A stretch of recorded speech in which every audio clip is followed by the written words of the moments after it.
Welcome back to our daily show. It is a Monday morning. 9:14 is the time.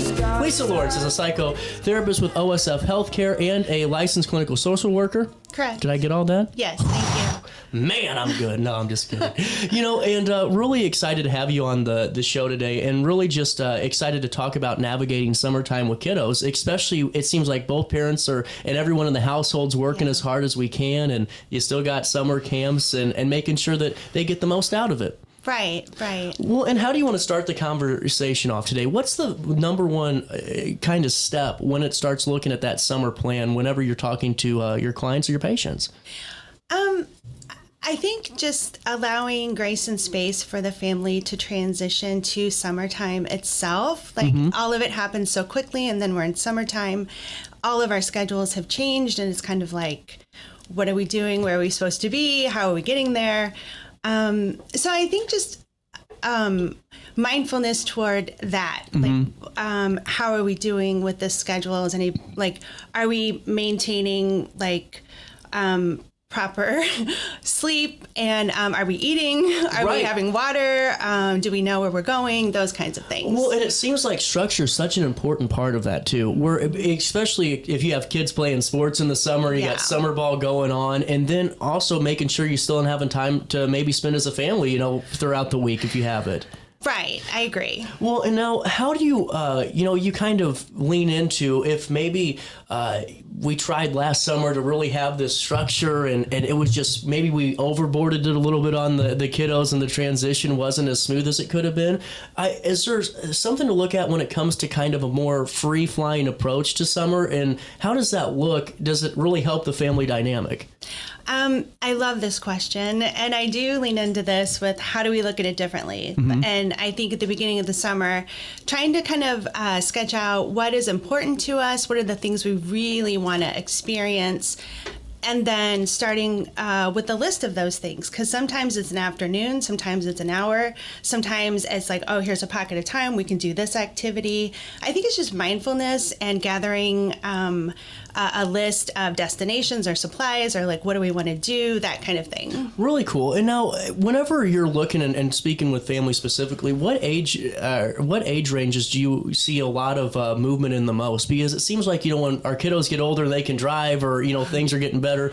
At least you have, some transportation figured out and all of that good stuff. But really, where do you see the strain on younger families the most? What age range, if you could put a finger on it? I really think it's all of it. Makes it fair. It's everyone. I think as the kids get older and they do have their own things that they're doing, being mindful about the connection points. Like maybe we have dinner, or maybe we see each other for breakfast, or maybe we have check-in during the lunchtime, something like that, just to keep the connections of the family together. I think that's really important too. And it seems like communication is really important when it comes to making sure we're flying through summer and everyone's still intact. Yeah, and I think it's sharing the days versus an expectation of like checking in. I just think it's the way you frame it, or like, what is the purpose of it is what I mean. Not making it seem like a job. Right. Yeah. Right. That's really important. And now when it comes to spending time, outdoors and indoors, because right now I feel like, I don't know for sure, but just from judging, the kiddos in my family, outdoor time's there, but, we do love our video games and our screens, it seems like. What's the balance? I think it's specific for each family and what's available to them, but I think having just like a designated area, or just like supplies, or even a list of non-screen activities, or a list of indoor activities, because sometimes it's hard to think about things we like to do when we're so disappointed that we're maybe not doing the thing we wanted to do, like go outside or something like that. So I don't know if it's just crafts or games, coloring, Play-Doh, trying to come up with something we might all cook together. It's just really sensory and creativity. Well, and see, it seems like that's an opportunity, especially for maybe families that are newer to this, transition to have some fun with it, or even the older families to kind of get back to that and make sure that we're reconnecting again. Yeah, I agree with that. Really cool. And now, when it comes to schedules, this is where I find everything fascinating, because what's a schedule when you have a couple of kiddos and you got summer camp and baseball and soccer and all the good stuff and work? But how important is it to maybe get ahead of schedule, or really find out what's the best way to manage our time? Well, again, I'm going to lead into how do we look at this differently, Yeah. and kind of also reflecting on what is not working right now, or like what is a negative outcome pattern in our family dynamic right now. That's a really good point. Yeah, and then just kind of like looking at it and thinking, I think sometimes we get in our own heads too, because it's like we prepare for summer and maybe things are going already perfectly fine. We got schedules figured out. Do we do too much sometimes? Yeah. I think that's where the refocus of purpose, mindfulness, connection comes in. Like, what are we even doing? I feel like is a really great reflection question. I like that. And what's the best way? Do you think it's appropriate for parents to maybe have that conversation, just to have a quick one? Hey, how are we looking schedule wise? As the school year's wrapping up, what's it look like the next couple of months? Is that important? Do you think? I believe so. Yeah, that's where the grace and space is. That's kind of like, what do we need to do? What do we need, personally to fill those goals? And what'll make this more meaningful, happy, joyful? How do we get some relief when we're overwhelmed by all the things that we have to do? Well, and also too, when it comes to having conversations with, maybe elementary or middle school students about, sleepovers and all of that, I'm sure, for a while it might, for a couple of days for parents, it's like, okay, good. We get to pick up the house again, or we can get things back to normal. But it seems like there's always that one couple of week period where maybe we're staying over at our friend's house a little bit too much. What's the best way to not be a helicopter parent and say, I need you home, and to kind of make it this grandiose thing, and also just saying, hey, we want to spend time with you too, and let's go do something as a family? I love all of the things you just said, because I think it is communication and letting your kiddos know. Like, I love that you're connecting and spending time with your friends. I also want this time with you. So just trying to do that balance. Well, and also, does new technology help a little bit when it comes to parental control? I don't want to say control, but guidance, because, now we have like the Life 360s of the world. We have all these different measures to make sure our kids are where they need to be and are where they say they're going to be and all that good stuff. But is it sometimes too much? Does it cause stresses on the parents to have those things and almost kind of default to them too much? That's a really broad question. I think it's very individual to each parent, their comfort level, their understanding of the technology. Well, and see, that's just kind of where I'm getting at, though, because it seems like, it's really good, but maybe it causes too much stress sometimes, if you're always constantly checking that instead of just picking up the phone and saying, hey, wanted to make sure you were doing okay, or how's time over at Johnny's house, I completely agree. Like, knowing where they are, but talking to them about how they're doing are two completely different things. That's so fascinating to me. Well, and now, what are these SMART goals that I was reading about? Well, it's a tool, and it helps you kind of like chunk out something you're trying to accomplish. So SMART stands for simple, measurable, attainable, related, and time bound. So I like the last part of that. Well, I do too, because it can take something that feels very overwhelming, and you just chunk it out to, like, here's a simple task that you can do in this amount of time. And it's really helpful with managing, like in the summertime, possibly like chores with children. Yeah, that's true. Well, and take me through, how you would kind of go about that. If, maybe it's getting the house all put back together. Yeah. Would you just break it up into like rooms or different, different tasks? Yes, but Okay. I think the simpler, the better. 'Cause Gotcha. then you get successes and celebrations, and like, here, I did this thing, now I can do a thing that I want to do, and then maybe go back to the next one. So cleaning a room might be broken into sections. Really cool. Well, and now I wanted to ask you about this, and I find this fascinating too, this recreate and replicate the fun things, especially for, like the elementary school students, the model charts, and you were throwing out some examples. The cool from school, bringing that back home. What's your thoughts on this, and do you see that as a good motivator? I see it as a really good tool that can be helpful. I've seen it be helpful. It's something I talk to like my younger clients about, like what do they really like at school, or how does their teacher help them accomplish their goals during the day, especially in terms of tasks, but also just like emotional regulation or like behavior modification, or like getting through the day. So the more, like, if you learn that from the child's perspective and ask them, it's kind of like their buy-in, like what's meaningful to them, and then trying to replicate that at home. Really interesting. You got a moment to stick around with me? Sure. We'll take a quick break. Hey, we'll come back with more OSF Healthcare in the studio. You'll stay there. We'll stay here on RiverBender.com and Roku TV. Throughout all life stages, you need someone in your corner, guiding you on your health and wellness journey. At OSF Healthcare, that's your primary care provider. Your OSF primary care provider is there for every stage of life. Find a provider today at osfhealthcare.org/primary.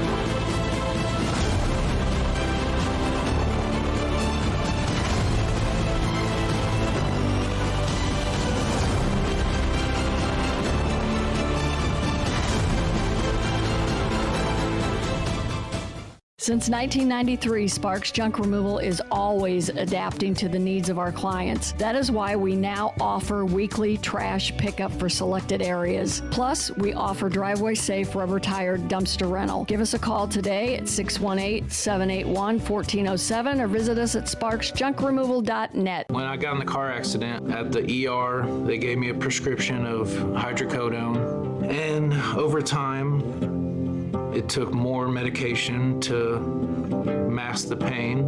I moved over to drug seeking and found heroin and fentanyl. I went to the Centerstone rehab facility, and it was the best decision I ever made in my life. I have my own car, I have a job, there's nothing holding me back anymore. You're listening to Our Daily Show with CJ Nasello on RiverBender.com.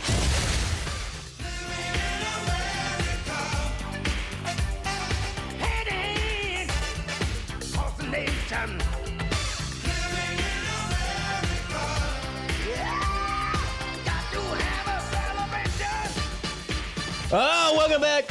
That's a nice shot of downtown Alton, but I think our studio looks okay too. Back with Lisa Lawrence. She's with OSF Healthcare, a psychotherapist, licensed clinical social worker. And, before we dive back into, getting focused for summer and setting some obtainable, realistic goals, let's talk about your time at OSF. How long have you been with the organization? I joined in March. Oh, really? Yeah. So what led to OSF? So many things. I feel like all the things I did before brought me here. I feel very lucky to be a part of OSF. Really cool. And, take me through your past experience a little bit. Well, I've been in a lot of different settings, working as a therapist. Most recently in private practice, so seeing just a generalist population. What I was very interested in OSF was just the opportunity to work with elementary school age and middle school kids and their families. That's really fascinating. And the family, I feel like, is so important about that dynamic too, because it takes a team to get the mission accomplished. Absolutely. Well, and now what have you experienced in the couple of months, that you've been at OSF? Take me through the atmosphere and just your thoughts on it. Everybody is so welcoming. It's really, really wonderful. Just a place very unique, I would say. And now, are you guys still looking to accept, more younger patients? And okay, perfect. Yeah, we're still opening. Mm-hmm. And then what's the number to call? Oh, I did bring that. Oh, look at you! Remember it, Randy? She's prepared today. He's fist bumping for you. Our number is 618-474-6240. Perfect. And we'll link that in an article on RiverBender.com. And, getting back into this, summer swing, and I think it's so important. When does a family normally start to see the freedom reign a little bit more on their children as they get older? Is it kind of those teenage years where maybe you start to see a little less time with your kiddos, or does it happen a little bit younger? Or is it one of those where it's just dependent on the situation? I think it's individual families, and I also think it's like time management and like prioritization of time together. Mm-hmm. Yeah. Well, and I think it's so important to have these conversations, because going back to this, I think if you really have this conversation with your spouse, partner, your family, whoever's in charge of the role, it's, do we actually have this structure during the school year? And I think that that's kind of important too, because, sometimes we get so dead set on summer and making sure everything goes right that we think that once school's back in Monday through Friday, well, that's our schedule. And maybe that's not the best we can do. I do talk to families a lot about that idea and like giving ourselves grace and space to acknowledge that we're overwhelmed or we're overscheduled or like nothing is going as planned. How do we reset? How do we find our purpose? How do we like breathe and have snacks and reevaluate the situation and just kind of like leaning into nothing's going the way that we planned. How do we reevaluate and connect and have, relief from the stress and joy and connection? This is so cool. And, as we've been talking, about just, how do you lean into the freedom of summer too, and you're not losing all the aspects of it. And it just goes back to really having that communication plan in place and really making sure that you understand your family's dynamic. Yeah. Well, and when it comes to, the discipline side of things in summer, this is where I had to ask you, because we all have the one summer where maybe we just didn't get the good grades, to end the school year, or something happens and, there's a little bit of a disciplinary action when it comes to, do we have to, how do we discipline our children and not take away the entirety of their summer? What's that conversation look like too? I'm going to say, again, leaning into possibly any kind of like behavior tracking our system for success that was in school, and then trying to model that at home, but also kind of leaning in with your child to understand their perspective of whatever the negative outcome was and how they perceive a more positive outcome, and then how do we get there together? Really fascinating. And I think that's such a really important conversation too, because that can cause a strain, and absolutely. I love going back to the SMART goals, because we all have this where like, mom or dad gives us the list, growing up, but I like this idea of really kind of consolidating those, and that way you can celebrate a little bit more and keep everyone motivated too. Yeah, I agree with that. Now, when you start talking with families, what's the conversation look like from, start to finish? And it doesn't have to be specifically from, summer planning, but just when it comes to the dynamic of our schedules and are we firing on all cylinders? Does it seem like the majority kind of feel like, hey, we're doing everything that we need to be doing at first? And does it take a reflection point to step back and go, maybe we aren't? Or does the majority say, you know what, we don't feel like we're in control at all of our schedule? I feel like it's probably somewhere in between. It fluctuates back and forth all the time. That's fascinating. Yeah. Well, and now what I wanted to wrap up on too is this, really trying to replicate and recreate some of the incentives that, the kids really look forward to at school. And there's nothing wrong with that at all. Take us through, some of those ways that we can kind of model and not really copy and paste, but just kind of take some ins and outs of their classroom. Is it just kind of observing whenever they're there, or hearing about, their progression at school and how they're telling us that, hey, they were on green all week and life's good? Or what's the dynamic look like in that? I think it's that. I think it's also anything in the school year that the school did to celebrate the kids or give them a break or like do anything like that. So it might be the theme days, which I know can be overwhelming for parents when suddenly we have to dress a certain way every day. But the kids really love that. So it can be something that they can be a part of and creative and think about it. Or maybe it's once a week a certain theme for dinner, or once a week a picnic, even if it's inside, or things like that. That they can have some, they get to be creative with it, and the whole family goes together to celebrate. That's fascinating. Before I let you go, what's your final takeaway as we're transitioning? We're in that transition stage into summer, just for the area families. I think just leading into how am I feeling? What do I need? What nourishes me? Am I connected? What's going to bring us joy? How do we protect from the stress? Just really trying to be mindful and present and connected. Really cool. Hey, Lisa, thanks so much for stopping by. Really a pleasure talking with you. We'll link everything in a write-up on RiverBender.com. The time's 9:34. We'll take a quick break. We'll come back. Rusty Wheat Chain Gang is here. We got more conversations coming down in the next 2 hours, so you stay there. I'll stay here on RiverBender and Roku.